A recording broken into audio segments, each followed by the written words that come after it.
नमस्कार शेतकरी बांधवांनो, आपण बघू शकता की पीएमचे किसान सन्मान निधीचे पैसे जे आहेत हे बहुतेक सर्व शेतकऱ्यांच्या खात्यामध्ये आलेले आहेत आणि सर्व शेतकऱ्यांना वाट लागलेली आहे ते म्हणजे नमोच्या हप्त्याची।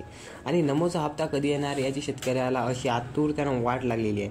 आणि देवेंद्र साहेबांनी म्हटले होते की जेव्हा केंद्राचा हप्ता येणार आहे तेव्हाच आपण आपला नमोचा जो हप्ता आहे हा सुद्धा जाहीर करू, परंतु याला डिले झालेला आहे, म्हणजे थोडी वेळ लागणार आहे।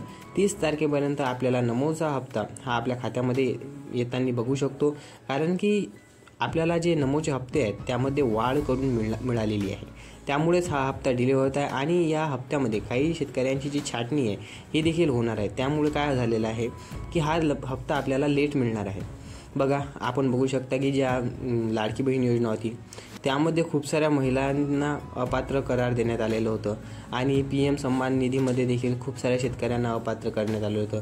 तर नमोमध्ये बी होऊ शकते की काही शेतकऱ्यांना अपात्र करार दिला जाऊ शकते, कारण की काय आहे की आपली KYC झालेली नसते किंवा मग आपण अवैध तरीकेने किंवा पूर्ण डॉक्युमेंट अपलोड केलेले नसतात आपल्या साईटवर, त्यामुळे काय होते की आपले जे पैसे आहेत हे अडकतात आणि अडकल्यामुळे काय होते शेतकऱ्यांना ते त्या पैशाचा लाभ मिळत नाही आणि लाभ मिळाला नाही की मग शेतकरी म्हणतो की आम्हाला आमचे पैसे मिळाले नाहीत। तर तुम्ही काही गोष्टी आहेत ज्या लक्षात ठेवल्या पाहिजेत, जसं की KYC आहे, बँक अपडेट आहे आणि तुमची जी आपलं नमोचा हप्ता नमोचे जे पैसे येणार आहेत त्याची जे प्रिंट आहे ही नेहमी सोबत ठेवा आणि ते सुद्धा अपडेट करत राहा। कॅफेवरती जा आणि ते अपडेट करून आणा, जेणेकरून काय होणार की तुम्हाला माहीत राहील की अपडेट म्हणजे की किती राहिलेलं आहे आणि त्याचा कालावधी एक्सपायर झालेला आहे की नाही, याबद्दल संपूर्ण डिटेल तुम्हाला एका व्हिडिओमध्ये मी देणारच आहे।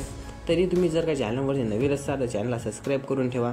भेटूया अशाच एका पुन्हा नवीन व्हिडिओमध्ये, तोपर्यंत जय हिंद, जय महाराष्ट्र आणि चॅनलला एक लाईक आणि एक सबस्क्राईब करून ठेवा। चला भेटूया।